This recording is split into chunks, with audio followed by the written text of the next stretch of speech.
All right, so astrology time. Shane here, daily-astrocat.com. And today is Monday, it's the 16th of March. Now, this episode is about astrology. However, there's some things that I need to talk about that's going to piss some people off. So if you're sensitive, skip it, okay? Other than that, stay with me, because if you stay till the end, the very, very, very end, there's some very insightful stuff that I want to talk about. We're going to talk about some neuroscience and how it's starting to corroborate some of the things that we're feeling intuitively, right? It basically on a molecular level. So let's go. Monday, and the moon is in Aquarius, and it'll be void of course at 3:57 here on the East Coast, and we'll enter Pisces at 7:16. Get the rest of your tech issues together, okay? Attempting to do so has been a beast. It really has. And not very productive. But addressing this now, you'll be that much further along when Mercury is finally direct and able to start redressing some of these things. Things that are somewhat stuck, and we're still going to be somewhat surprised, because by the events of not only of this weekend, but even today, I think markets are going to be way down. We have a square with Uranus later on today, and usually with Uranus being in Taurus, that was speaking to some financial, market things, market corrections and things like that. The moon square Uranus is right when that void of course happens at 3:57 p.m. And, it's a surprise. Could be up, could be down. We don't know. It's Uranus, right? Now, this one is, like I said, mostly related to financial markets. The collateral damage to the economy is spilling over, and we're seeing that, right? Collateral damage for what, Shane? From what, Shane? You know what it is, okay? We know what it is. After the moon enters Pisces, you'll barely see this moon as a sliver, as she's new in 2 days' time. That's right. So the Pisces portion of today is a focused moon. So when that moon enters Pisces at 7:16, we're going to be focused in Pisces until 11:25 a.m. on Tuesday. And that is where most of this particular episode is going to be coming from. We're being called upon to take a much different kind of journey. And, dreams, they're going to be vivid. The ancestors, they're reaching out. Today's keyword is reckoning. Okay, so I've got a pink candle going over there. I got all my candles going. Got everything going, and it's happening, right? But the color is a flickering street lamp. All right. So, look, a larger pattern of growth has been disrupted by an undeclared and unjustifiable war that was initiated during Ramadan and has brought fear and violence to almost the entire Middle East. This exposes everyone on the planet to economic hardships and increased physical danger. Now, like it or not, this is now our path. Why am I talking about this right now? Because that larger pattern of growth, Jupiter in Cancer, is disrupted. Higher gas prices. It's going to take us longer to reach our goals of what we want to do, how we want to, the sense of security that we've been working towards, that we've been building towards, that we quite honestly deserve, and we deserve to share it with other people, right? So that's something there, right? Now, Pisces season, the season we're in, condemns violence and will cause us to turn our backs on the so-called leaders and causes that brought this about. This is going to trigger a larger awakening amongst many. Now, believe it or not, this is not a political statement. If you're still with me, that's good, because this is not a political statement. This is not even a moral statement between right and wrong. Okay, because events up until this point are just wrong. They're wrong across the board. So you can't go one side, the other side, this, that. There's no dichotomy here. It's just wrong. And there's nothing worse than just wrong because it's to deflect or enrich certain segments of the population, or because certain segments of the population control the money and now can, determine what it is that we should be doing with our national treasure and our youth and our prosperity, because they want to keep it all for themselves. They don't want to share it with any of us. And by doing this, it just deflects and it enables them to stay in power. Remember, this whole thing is about Pluto in Aquarius. Pluto in Capricorn was them consolidating power, was trying to make that power theirs. Now they're very reluctant to let go of it. They can't let go of it. Pluto in Aquarius is going to force that. And we're going to get into that too. So, look, what should be a time of abundance and artistic awakening, which is what we're in right now, is deluged by the old regimes flexing their power and trying to stay relevant. Pluto in Aquarius will be changing that. And this right here, by speaking this, by saying this, by realizing what it is that's going on, is the accelerant. Okay. Now, I'm going to skip this because I got an article from Earth.com that explores a provocative scientific hypothesis suggesting that human consciousness interacts with the Earth's natural electromagnetic pulse, which is known as the Schumann resonance. So, that's a little teaser for you, okay? Now, let's talk about the moon. The moon in Pisces is as much of a gift as it is a warning. Okay, nationalism that is draped in a flag has always been a jingoistic trope. Yeah, George Orwell said that. A bunch of people have said that. The unwillingness of the Congress to check this is a serious red flag. It means the money's run amok. They all deserve to be voted out. Now, for all of you out there, welcome to the fray. This is going to motivate many to want to do something, right? Jupiter in Cancer. This is all about security at home. The abundance that is being affected is Jupiter's abundance. And that, quite honestly, makes me upset. Now, this belongs to the planet, not just the elites. There you go. For us, we will keep on keeping on for now. Look for opportunities to help one another. Keep learning. Keep on staying. Stay here for Daily Astrocat, right? We're going to help each other out. And the problem here is a lack of empathy and compassion. And what's missing is love. We get to begin correcting that tonight. Yeah, later on today. And look deep inside. What do you have to come to terms with in order to stay on your original timetable?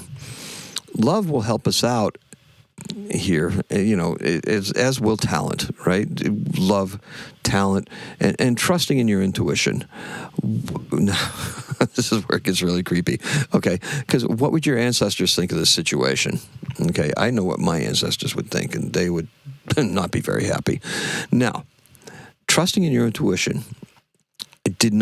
I wrote this way early today, and I just got it done, and I was like, okay, this is going to, this sounds kind of political. This is going to piss a lot of people off. Okay, good. It has to be said. I just need to say these things. I have to speak truth, because if I'm not speaking truth, I'm not being genuine. And a lot of people like my authenticity, and, after all, it is astrology for the authentic soul. So, in doing this, it just kind of like... a little notification popped up on my phone, and it was about this Earth.com article. And I was like, oh, what is that? And then I read it, and I was like, well, hold on a second. There's a lot of spammy stuff, you know what I mean? The ads and everything like that. I just can't, you're trying to read it and you can't really get to it. So I just simply popped into AI and I said, hey, can you just summarize this article for me? Okay, great. Summarize the article. Just checked it, skimmed the article. Everything was fantastic, right? It took the spam out of it and it allowed me to be able to read the article. Now,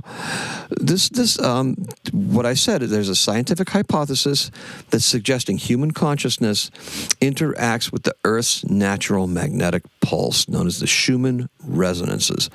Now, this was proposed by researchers, including an anesthesiologist from the Politecnico di Torino in Italy, okay? His name's Marco Caviglia. And the theory moves away from viewing the brain as an isolated processor and instead considers a system that may nudge in sync with external planetary rhythms. Okay. Now, where did this article come from? Well, it came from, it was Earth.com, but it came from another journal called Frontiers in Neuroscience. So that article is also able to be read. So looked it up and, just corroborated the two pieces of evidence. Now, what exactly are they trying to say here? Well, the Schumann resonances are weak electromagnetic pulses that can be caused by lightning in the atmosphere. And they have a fundamental frequency of 7.83 hertz. Okay? So 7.83 hertz is barely in the realm of human hearing. It's more a feeling. You can feel it in your body, right? This numerical value closely matches certain human brainwave patterns. Okay, so now there's something called the role of membranes in this whole research, right? And the researchers argue that neuron membranes and the vicinal water, in other words, an ordered layer of water near the cells, act as they're active materials that help organize these faint signals and preventing them from being lost to biological noise. How many times have we talked about the memory of water? And if we allowed water to freeze, what kind of images will come out on it, right? That's an important point, too. And now here's something that's really, really interesting about the third part of this whole thing is it postulates an energy mass information model.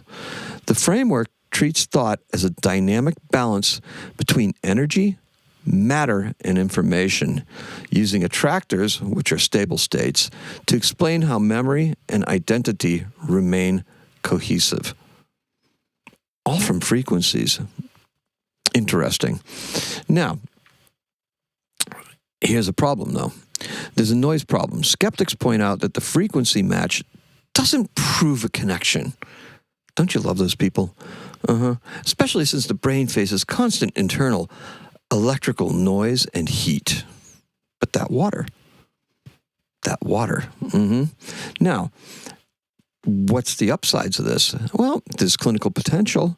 If proven, this model could revolutionize our understanding of anesthesia, psychiatric states, and neurodegenerative diseases, which are often linked to unstable brain activity. Okay, but now, here's where there are no such thing as coincidences. The synchronicities abound. And get ready for this one. Social connection. Did somebody say Aquarius? Did somebody say Pluto and Aquarius? Did somebody say we're delving deep into the brain? Pisces stuff? Going deep inside? Jupiter stuff? Jupiter reversed? Jupiter rules Pisces? The researchers suggest this framework might explain hyperscanning results, where multiple brains show aligned activity during shared social experiences, like music, chanting, or group meditation. Boom. Drop the mic. Planetary influences, planetary magnetic influences, vibrations. Keep your vibration, I guess, low now. The Schumann resonance is 7.83. But your personal vibration, keep it high. I just thought that was really interesting. Now, what is the correlation between the two? Well, by stating what it is that I had to state, I put that out there so that the universe can go and find the right article for me to say, hey, Shane, check this out. What have you been talking about? What have we been discussing as far as vibrational states and, being, vibrational beings as opposed to, we know that there's solid matter doesn't exist. It's a network of atoms and stuff like that are constantly in a state of motion and vibrating. It's just that they have physical properties that they appear to be solid, just like I appear to be solid. I'm made up of molecules just like everybody else. That's one of the things that's very interesting. But what it really is it's like this statement, this intention, this like having an intention that you set for yourself, or doing it through a little ritual that that gives your words power, and it becomes something, and it's released. Once it's voiced, it has a vibration, and it carries through the atmosphere. It's the same kind of principle. It brings that information to me. Now, whether it's spirit guides, or whether it's the ancestors, or whether it's something, there's a reckoning of sorts that we're having here. And this is brought forward by this being this socially connected thing. If everybody meditated on peace, we meditated on change, if we meditated on aligning our intentions, we would have much more power. And there's people that are doing that all around the world, and they do it regularly. So I think that's what I have for you. Now, let's just do our little wrap-up, because that was long, and I'm going to keep it because I just think that it was so necessary to just say that as the raison d'etre for stumbling onto that article and being able to communicate this, as well as tie it in with that Pluto in Aquarius being the accelerant. Very interesting, right? So in 1861, Edward Clark becomes the governor of Texas. Texas? Really, Shane? He replaced Sam Houston, who's evicted from office for refusing to take an oath of loyalty to the Confederacy. Principles. We have to hold our own principles. And in 1750 is our birth date, Caroline Herschel. She's a German-British pioneering female astronomer.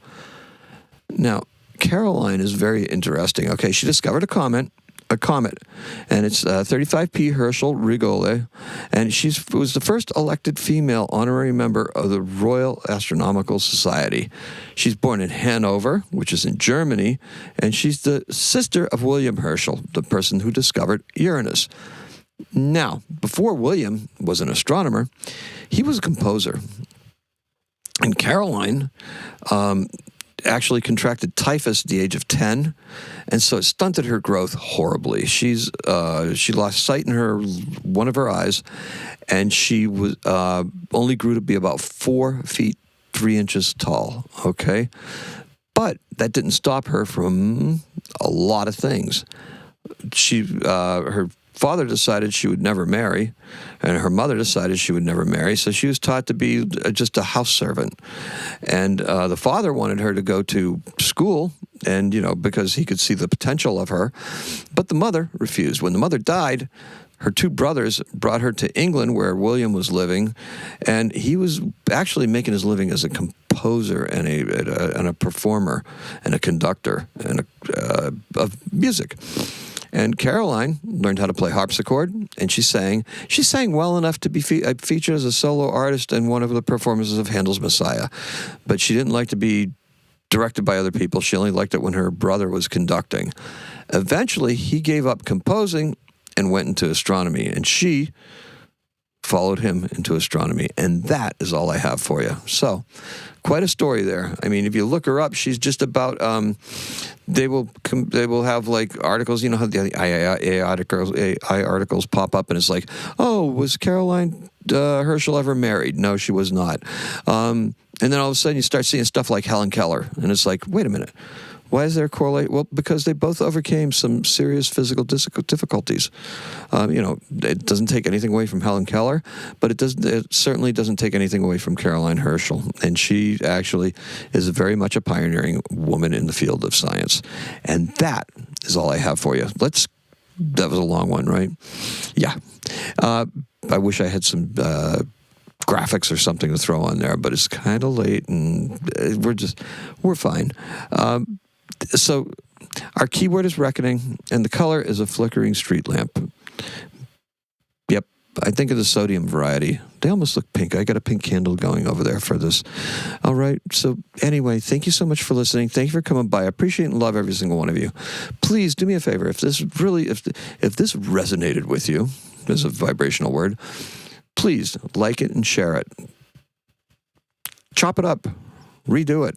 I might make some shorts out of it myself. I don't know. That was some interesting information. But like I said, I've cited both my sources, and that's where we're going with it. I appreciate and love every single one of you. Today is a 4. Okay, so just those markets are going to be topsy-turvy, and we're still kind of struggling just a little bit. It's okay. It's going to get better. And that's all I have for you. Happy astrocatting.